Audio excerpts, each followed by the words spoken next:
Très chers compatriotes,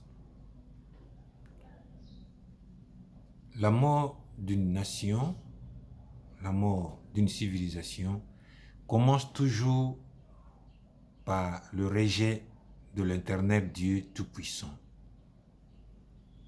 Ce qui voudrait dire clairement qu'aucune culture, aucune civilisation n'est survie en dehors de Dieu. Et nous, chrétiens, nous savons pertinemment bien qu'en dehors de Dieu et en dehors de Jésus-Christ, point de salut. Ça, nous le savons. Avons-nous une compréhension exacte de cela? Peut-être oui, peut-être non.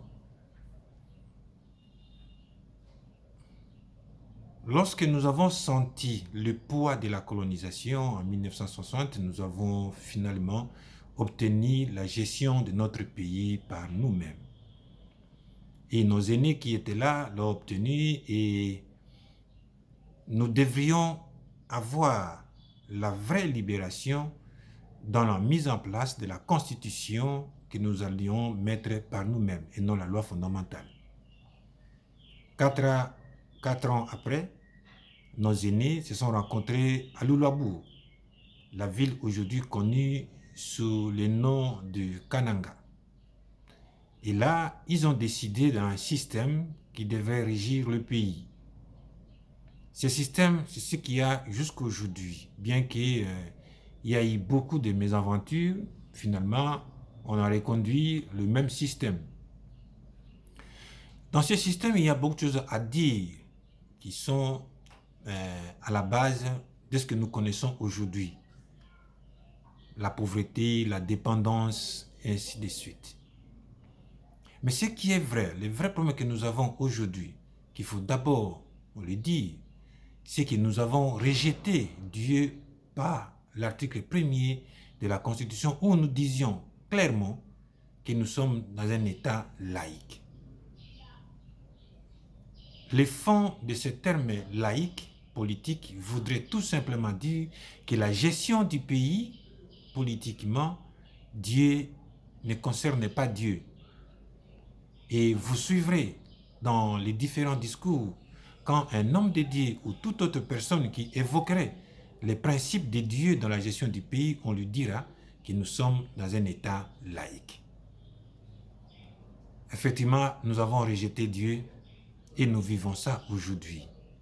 Ce n'est pas parce que quelque chose de mauvais existe que son bilan, son résultat va être positif. Non. Le mal reste toujours mal. C'est pourquoi, année après année, mandat après mandat, le Congo ne connaît que la dégradation.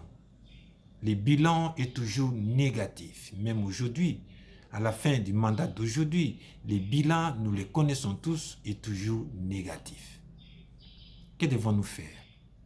Nous, RCR, nous vous proposons un État chrétien.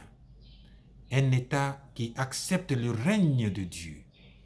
Un État qui met à la disposition du peuple sa richesse, la richesse nationale.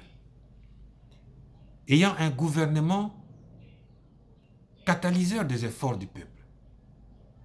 C'est de cela que nous voulons. Nous voulons effectivement que le peuple, individuellement et collectivement, soit libre, ne manque de rien. Voilà ce que nous voulons. C'est pourquoi nous vous appelons. Frères et sœurs congolais, venez nous rejoindre pour que nous changions le système qui nous met à genoux devant le monde, qui nous écrase alors que Dieu est là.